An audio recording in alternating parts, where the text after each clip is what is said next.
Hi everyone, welcome back to my channel. So friends, ನಾನಿವತ್ತು ಒಂದು important ವಿಷಯನ ತಿಳಿಸೋಣ ಅಂದ್ಕೊಂಡು ಈ ಸಣ್ಣ ವಿಡಿಯೋನ ಮಾಡ್ತಾಯಿದ್ದೀನಿ. ಏನಪ್ಪ ಅಂತಂದರೆ, ನೀವು ಇಲ್ಲಿ ನೋಡ್ತಾ ಇರ್ಬೋದು, ನಾವು ಒಂದಷ್ಟು ಸೀರೆಗಳನ್ನ ಇಟ್ಕೊಂಡು ಪೂಜೆ ಮಾಡ್ತಾಯಿದ್ದೀವಿ. ಆ್ಯಕ್ಚುಲಿ ನಾನು ಮೊನ್ನೆ ಸಾಯಂಕಾಲ ಲೈವಿಗೆ ಬಂದು ಹೇಳಿದ್ದೆ, ನಾವು ಒಂದು ಸಣ್ಣ ಬಿಸ್ನೆಸ್ನ ಸ್ಟಾರ್ಟ್ ಮಾಡ್ತಾಯಿದ್ದೀವಿ, ಸೊ ಎಲ್ಲರ ಸಪೋರ್ಟು ನಮಗೆ ಬೇಕು ಅಂತ ಕೇಳಿದ್ದೆ. ಸೊ ನಾವು ಏನೇ ಒಂದು ಒಳ್ಳೆ ಕಾರ್ಯಕ್ಕೆ ಕೈ ಹಾಕ್ತಾಯಿದ್ದೀವಿ ಅಂದರೆ ಆ ದೇವರ ಆಶೀರ್ವಾದ ಬೇಕೇ ಬೇಕಲ್ವಾ. ಹಾಗಾಗಿ ನಾವು ಪೂಜೆನೂ ಕೂಡ ಮಾಡ್ಕೋತಾ ಇದ್ದೀವಿ. ಸೊ ನಾನು ಮತ್ತು ನನ್ನ ಫ್ರೆಂಡ್ಸ್ 3 ಜನ ಸೇರಿಕೊಂಡು ನಾವು ಏನಾದರೂ ಒಂದು ಸಣ್ಣದಾಗಿ ಪುಟ್ಟ ಅಂಗಡಿನ ಇಡೋಣ. ಹೆಣ್ಮಕ್ಳು ಮನೇಲಿ ಕೂತ್ಕೋಬಾರ್ದು, ಏನಾದರೂ ದುಡಿತಾ ಇರಬೇಕು, ಗಂಡಂದಿರಿಗೆ ಹೆಲ್ಪ್ ಆಗಬೇಕು ಅನ್ನೋ ಒಂದು ಉದ್ದೇಶದಿಂದ ನಾವು ಯೋಚನೆ ಮಾಡ್ತಿದ್ವಿ. ಸೊ ಸಡನ್ಲಿ ನಾವು ಏನೇ ಒಂದು ಒಳ್ಳೆ ಕೆಲಸ ಅಂದರೆ ನಿಯತ್ತಾಗಿ ಮಾಡ್ತಾಯಿದ್ದೀವಿ ಅಂದರೆ ಯಾವ ಕೆಲಸ ಆದರೂ ಸರಿಯೇ ಅದು ಸಕ್ಸಸ್ ಆಗುತ್ತೆ, ಒಳ್ಳೆಯದು ಕೂಡ ಆಗಿರುತ್ತೆ ಅಲ್ವಾ. ಸೊ ಹಾಗಾಗಿ ನಾವು 3 ಜನ ಯೋಚನೆ ಮಾಡಿಕೊಂಡು ಒಂದು ಅಂಗಡಿ ಇಡೋಣ ಅಂದ್ಕೊಂಡು ಯೋಚನೆ ಮಾಡಿದ್ವಿ. ಆದರೆ ಗಂಡಂದಿರ ಹತ್ರ ಜಾಸ್ತಿ ಅಮೌಂಟ್ ಇಸ್ಕೊಂಡು ಅಂಗಡಿ ಇಡೋದ್ರ ಬದಲು ಒಂದು ಸಣ್ಣ ಬಂಡವಾಳನ ಇಟ್ಕೊಂಡು ನಾವು ಮನೆಯಿಂದನೇ ಸ್ಟಾರ್ಟ್ ಮಾಡೋಣ.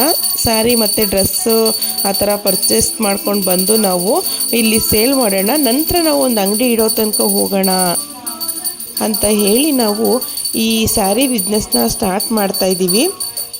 ಸೊ ಹಾಗಾಗಿ ನಾವು ಈಗ ಒಂದು ಒಳ್ಳೆ ಕಾರ್ಯಕ್ಕೆ ಕೈ ಹಾಕ್ತಾಯಿದ್ದೀವಿ ಅಂದರೆ ದೇವರ ಆಶೀರ್ವಾದ ಬೇಕಲ್ವಾ. ಹಾಗಾಗಿ ಗಣಪತಿ ಫೋಟೋ ಮತ್ತು ಇವತ್ತು ಹೇಳಿ ಕೇಳಿ ಅಂದರೆ ನಿನ್ನೆ ಕೃಷ್ಣ ಜನ್ಮಾಷ್ಟಮಿ ಇತ್ತಲ್ವ, ಆ ಕೃಷ್ಣನ ಆಶೀರ್ವಾದ ನಮಗೆ ಬೇಕು ಮತ್ತು ಲಕ್ಷ್ಮೀ ದೇವಿಯ ಆಶೀರ್ವಾದನೂ ಕೂಡ ಜೊತೆಗೆ ಬೇಕು. ವಿಘ್ನ ನಿವಾರಕ ಗಣಪತಿ ಆಶೀರ್ವಾದ ಅಂತೂ ಮೊದಲು ಬೇಕೇ ಬೇಕು. ಸೊ ಹಾಗಾಗಿ ನಾವು 3 ಫೋಟೋವನ್ನು ಇಟ್ಟು ಈಗ ಪೂಜೆ ಮಾಡ್ತಾಯಿದ್ದೀವಿ.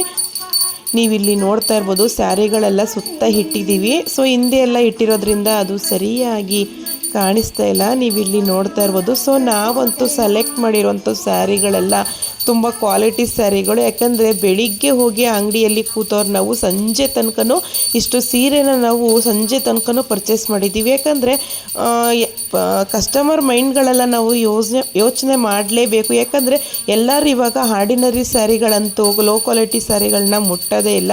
ಹಾಗಾಗಿ ಒಳ್ಳೆ ಸ್ಯಾರಿಗಳು ಅಂದರೆ ಕಡಿಮೆ ಬೆಲೆಗೆ ಒಳ್ಳೆ ಕ್ವಾಲಿಟಿ ಸ್ಯಾರಿಗಳಿದ್ದರೆ ಸೊ ತುಂಬ ಇಷ್ಟಪಟ್ಟು ತಗೋತಾರೆ. ಒಳ್ಳೆಯದಾಗಲಿ, ನಮಗೂ ಒಳ್ಳೆಯದಾಗಲಿ, ತಗೊಳ್ಳೋರ್ಗೂ ಒಳ್ಳೆಯದಾಗಲಿ ಅಂತೇಳಿ ನಾವು ಒಂದು ದಿನ ಫುಲ್ಲು ನಾವು ಇಷ್ಟು ಸೀರೆಗಳನ್ನ ಸೆಲೆಕ್ಟ್ ಮಾಡಿದ್ದೀವಿ. ಫಸ್ಟ್ ಟೈಮ್ ಅಲ್ವಾ.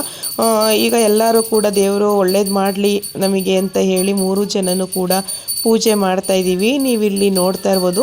ಸೊ ಫ್ರೆಂಡ್ಸ್, ದಯವಿಟ್ಟು ಇನ್ಮೇಲೆ ನಾವು ಸ್ಯಾರಿಗಳ ವೀಡಿಯೋಗಳನ್ನೂ ಕೂಡ ಹಾಕ್ತೀನಿ ಮತ್ತು ಲೈವಿಗೆ ಬಂದು ನಾನು ಈ ಸ್ಯಾರಿಗಳ ರೇಟು ಕೂಡ ಹೇಳ್ತೀನಿ. ದಯವಿಟ್ಟು ಯಾರಿಗಾದರೂ ಸ್ಯಾರಿಗಳು ಬೇಕು ಅಂದರೆ ದಯವಿಟ್ಟು ಕಾಮೆಂಟ್ ಮಾಡಿ, ನಾನು ನಿಮ್ಮ ಅಡ್ರೆಸ್ಗೆ ಕೊರಿಯರ್ ಮಾಡೋದಕ್ಕೆ ಸಹಾಯ ಆಗುತ್ತೆ. ದಯವಿಟ್ಟು ನೀವು ಸಪೋರ್ಟ್ ಮಾಡಿದ್ರೆ ಅಂದರೆ ನೀವು ಅಂಗಡಿಗೆ ಹೋಗ್ತಿರಲ್ವ, ಅಂಗಡಿಗೆ ಹೋದರೆ ಇನ್ಕ್ಲೂಡ್ GSTನೂ ಸೇರಿಸಿ ನಾವು ಅಮೌಂಟ್ ಕೊಡ್ತೀವಿ. ನಾವು ಬಟ್ಟೆ ಅಂಗಡಿಗಳಲ್ಲಿ ಸಿಗುತ್ತಲ್ಲ, ಸ್ಯಾರಿ ಅಂಗಡಿಗಳಲ್ಲೆಲ್ಲ ರೇಟು ಅದಕ್ಕಿಂತ ಕಡಿಮೆ ಬೆಲೆಗೆ ನಾವು ಸ್ಯಾರೀಸ್ಗಳನ್ನ ಮಾರಾಟ ಮಾಡ್ತಾಯಿದ್ದೀವಿ. ಯಾಕಂದರೆ ಮನೆಯಲ್ಲೇ ನಾವು ವ್ಯಾಪಾರ ಮಾಡ್ತಾ ಇರೋದ್ರಿಂದ ಸದ್ಯಕ್ಕೆ ತುಂಬ ಕಡಿಮೆ ಬೆಲೆಗೇ ಅಂದರೆ ಕಡಿಮೆ ಬಂಡವಾಳ ಮತ್ತು ಕಡಿಮೆ ಆದಾಯವನ್ನು ಇಟ್ಕೊಂಡು ನಾವು ಸ್ಯಾರಿ ವ್ಯಾಪಾರನ ಮಾಡೋಣ. ಮೊದಲೇ ನಾವು ಆದಾಯ ಎಲ್ಲ ಇಟ್ಕೊಳ್ಳೋದು ಬೇಡ ಅಂತ ಹೇಳಿ ನಾವು ವ್ಯಾಪಾರವನ್ನು ಮಾಡ್ತಾಯಿದ್ದೀವಿ. ಸೊ ನಿಮಗೆ ಗೊತ್ತಿರ್ಬೋದು, ಇನ್ನು 8 ದಿನದಲ್ಲಿ ಗಣೇಶ ಗೌರಿ ಹಬ್ಬ ಬರ್ತಾಯಿದೆ. ಸೊ ಹಾಗಾಗಿ ಹಬ್ಬ ಹತ್ತಿರ ಬರ್ತಾ ಇರೋದ್ರಿಂದ ನಿಮಗೂ ಕೂಡ ಸ್ಯಾರಿ ಅವಶ್ಯಕತೆ ಇರುತ್ತೆ, ಬಟ್ಟೆಗಳನ್ನ ಪರ್ಚೇಸ್ ಮಾಡಬೇಕಾಗಿರುತ್ತೆ. ಹಾಗಾಗಿ ಇಂಥ ಟೈಮಲ್ಲೇ ನಾವು ತಂದಿದ್ದೀವಿ. ಸೊ ದಯವಿಟ್ಟು ನೀವು ಒಂದು ಸಾರಿ ಸ್ಯಾರೀಸ್ಗಳನ್ನ ನೀವು ವಾಚ್ ಮಾಡಿ, ಅಂದರೆ ನಾನು ವೀಡಿಯೋಗಳನ್ನ ಹಾಕ್ತೀನಲ್ಲ ಆ ಟೈಮಲ್ಲಿ ನೋಡಿ ನೀವೇ ಎಷ್ಟು ಕಡಿಮೆ ಬೆಲೆಗೆ ಈ ಸ್ಯಾರಿಗಳನ್ನ ನಾವು ಮಾರಾಟ ಮಾಡ್ತಾಯಿದ್ದೀವಿ ಅಂತ ನಿಮಗೆ ಗೊತ್ತಾಗುತ್ತೆ.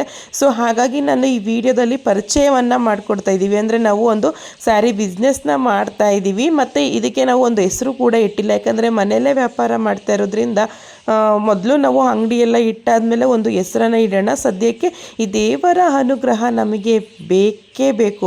ದೇವರ ಅನುಗ್ರಹ ಇದ್ದರೆ ಏನು ಬೇಕಾದರೂ ಸಾಧನೆ ಮಾಡ್ಬೋದು. ನಂತರ ನಮಗೆ ನಿಯತ್ತು ಅನ್ನೋದು ಮೊದಲು ಇರಬೇಕು. ಕಸ್ಟಮರ್ಗೆ ಮೋಸನೂ ಕೂಡ ಮಾಡಬಾರ್ದು ಅನ್ನೋದು ಮೊದಲು ನಾವು ಕೂತ್ಕೊಂಡು ಎಲ್ಲ ಡಿಸೈಡ್ ಮಾಡಿ ನಂತರ ನಾವು ಈ ಬಿಸ್ನೆಸ್ನ ಸ್ಟಾರ್ಟ್ ಮಾಡ್ತಾಯಿದ್ದೀವಿ. ಹಾಗಾಗಿ 3 ಜನನೂ ಕೂಡ ಭಕ್ತಿಯಿಂದ ಕೇಳಿಕೊಂಡು ಲಕ್ಷ್ಮೀ ದೇವಿಗೆ ಯಾವ ರೀತಿ ನಾವು ಅಕ್ಷತೆಯನ್ನು ಹಾಕ್ತೀವೋ ಅದೇ ರೀತಿ ಇಲ್ಲಿ ದೇವರಿಗೂ ಕೂಡ ನಾವು ಅಕ್ಷತೆಯನ್ನು ಹಾಕಿ, ಬಟ್ಟೆಗಳಿಗೂ ಕೂಡ ಅಕ್ಷತೆಯನ್ನು ಹಾಕಿ ನಮಸ್ಕಾರ ಮಾಡಿಕೊಂಡು, ಮತ್ತು ಇಲ್ಲಿ ಯಾರೂ ಕೂಡ ಫೋಟೋ ತೆಗಿಯೋರು ಇರಲಿಲ್ಲ. ನಾವು 3 ಜನ ವೀಡಿಯೋದಲ್ಲೇ ನಿಂತ್ಕೊಂಡು ಫೋಟೋ ತೆಗೆಸ್ಕೊಂಡು ಒಂದು ಥಮ್ಸಪ್ಪು ಕೂಡ ಕೊಟ್ವಿ. 3 ಜನ ಏನೇ ಆದ್ರೂ ಅಂದರೆ ಸುಮಾರು ಜನ ಹೇಳಿದ್ರು 3 ಜನ ಸೇರ್ಕೋತಾ ಇದ್ದಾರೆ. ಇಲ್ಲಿ ಜೆಂಟ್ಸ್ ಕೂಡ ಒಬ್ಬರು ಇಲ್ಲ, 3 ಜನ ಹೆಂಗಸರುಗಳಂದರೆ 3 ಜಡೆಗಳು ಸೇರ್ಕೋತಾ ಇದ್ದೀರಾ. 3 ಜನನೂ ಕೂಡ ಕೂತ್ಕೊಂಡು ಯಾವುದೇ ರೀತಿ ಕಿತ್ತಾಡಬಾರ್ದು, ಒಮ್ಮತದಿಂದ ವ್ಯಾಪಾರ ಮಾಡ್ಕೊಂಡು ಹೋಗಬೇಕು ನೀವು ಅಂತ ನಮ್ಮ ಅತ್ತೆಯವರಂತೂ 2 ಸಾರಿ ಹೇಳಿದ್ದಾರೆ. ಯಾಕಂದರೆ ಹೆಣ್ಮಕ್ಳು ಸೇರ್ಕೊಂಡ್ರೆ ಅಲ್ಲಿ ಭಿನ್ನಾಭಿಪ್ರಾಯಗಳು ಜಗಳಗಳು ಜಾಸ್ತಿ ಆಗುತ್ತೆ. ನೀವು ಸಮಾಧಾನದಿಂದ ₹1 ಕಡಿಮೆ ಬಂದರೂ ಕೂಡ ಸಮಾಧಾನದಿಂದ ನೀವು ಮುಂದುವರ್ಕೊಂಡು ಹೋಗಬೇಕು ಅಂತ ಹೇಳಿದ್ರು. ಸೊ ಅದು ನಿಜನೂ ಕೂಡ ಹೌದು.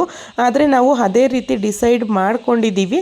ಸೊ ಹಾಗಾಗಿ ಈಗ ಮೊದಲು ಒಳ್ಳೆ ಮನಸ್ಸಿರೋರ ಕೈಲಿ ಸೀರೆನ ಮುಟ್ಟಿಸ್ಬೇಕು, ಆಮೇಲೆ ಸೀರೆನ ಬೇರೆಯವ್ರಿಗೆ ತೋರಿಸ್ಬೇಕು ಅನ್ನೋದು ಒಂದು ನಮ್ಮ ಉದ್ದೇಶ. ಆಲ್ರೆಡಿ ನಾವು ಒಬ್ಬರು ಫ್ರೆಂಡು ಬಂದು ತೊಗೊಂಡೋದ್ರು. ಒಂದು 3-4 ಜನ ಫ್ರೆಂಡ್ಸ್ಗೆ ಫೋನ್ ಮಾಡಿದ್ವಿ ಬನ್ನಿ ಅಂತ ಹೇಳಿ. ಸೊ ಇವಾಗ ಆಂಟಿ ಮನೆಗೆ ಬಂದಿದ್ದೀವಿ. ಇವರು ನಮ್ಮ ಮನೆಗೆ ಬರೋದಕ್ಕಾಗಲ್ಲ, ಮೆಟ್ಲು ಹತ್ತೋದಕ್ಕಾಗಲ್ಲ ಅಂತೇಳಿ ಇವ್ರ ಮನೆಗೆ ಬಂದು ನಾವು ಸ್ಯಾರೀಸ್ಗಳನ್ನ ತೋರಿಸ್ತಾ ಇದ್ದೀವಿ. ಯಾಕಂದರೆ ಇವರು ಆ್ಯಕ್ಚುಲಿ ದೇವ್ರ ಪೂಜೆನ ತುಂಬ ಚೆನ್ನಾಗಿ ಮಾಡ್ತಾರೆ ಆಂಟಿ ಅಯ್ಯಂಗಾರಿಸ್ ಇವರು ಬಂದು. ಸೊ ಹಾಗಾಗಿ ಇವರ ಆಶೀರ್ವಾದನ ಪಡ್ಕೊಂಡು ಹೋಗೋಣ, ಮುಂದೆ ನಮಗೆ ಒಳ್ಳೆಯದಾಗ್ಬೋದು ಅನ್ನೋ ದೃಷ್ಟಿಯಿಂದ ಇವ್ರ ಮನೆಗೆ ಬಂದು ಸ್ಯಾರೀಸ್ಗಳೆಲ್ಲ ತೋರಿಸಿದ್ವಿ. ಸೊ ಇವರು ಸ್ಯಾರೀಸ್ಗಳೆಲ್ಲ ತುಂಬ ಚೆನ್ನಾಗಿದೆ ಅಂತ ಹೇಳಿದ್ರು. ಇವರು ಹೇಳಿದ ಮೇಲೆ ನಮಗಂತೂ ತುಂಬ ಅಂದರೆ ತುಂಬಾ ಖುಷಿಯಾಯಿತು. ಆಶೀರ್ವಾದ ಮಾಡಿ ಕುಂಕುಮ ಕೊಟ್ಟು 3 ಜನಕ್ಕೂ ಕೂಡ ನಿಮ್ಮ 3 ಜನಕ್ಕೂ ಕೂಡ ಒಳ್ಳೆಯದಾಗಲಿ ಅಂತ ಹರಿಸಿ ಕಳಿಸಿದ್ರು. ಸೊ ಹಾಗಾಗಿ ನಮಗೆ ತುಂಬಾ ಖುಷಿಯಾಯಿತು. ಒಂದು ಸ್ಯಾರಿನೂ ಕೂಡ ಓಪನ್ ಮಾಡಿ ನೋಡ್ತೀನಿ ಅಂತ ಹೇಳಿದ್ರು. ಸೊ ಈಗ ನೀವು ಇಲ್ಲಿ ನೋಡ್ತಾ ಇರ್ಬೋದು, ಸ್ಯಾರಿನೂ ಕೂಡ ಓಪನ್ ಮಾಡಿ